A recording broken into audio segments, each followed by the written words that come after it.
adevărat, frate, ca 100.000 de lei. Reprezint strada și pe veteranii mei. Nu-mi e rușine despre cine sunt bun, sau despre ce am, ce vreau, ce fac, ce cânt. Nu mă dau în spate, frate, vorbesc de realitate. 6 ani, capul sus, am învățat libertate. Și-am mai spus la toată lumea ca să știe: ești erou cu mafia, scrie pe tine tragedie. Din stradă pe felie, 100% non-stop. Pentru flyer nu a fost, nu este, nu va fi loc. Băieții mei sunt tot ce spui tu plus taxe și o să rămână așa, chiar dacă soarele dispare.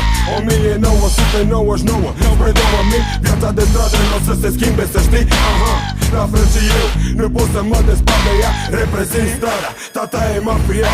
Reprezint fac ce îmi zice, fac ce mă învață, Reprezint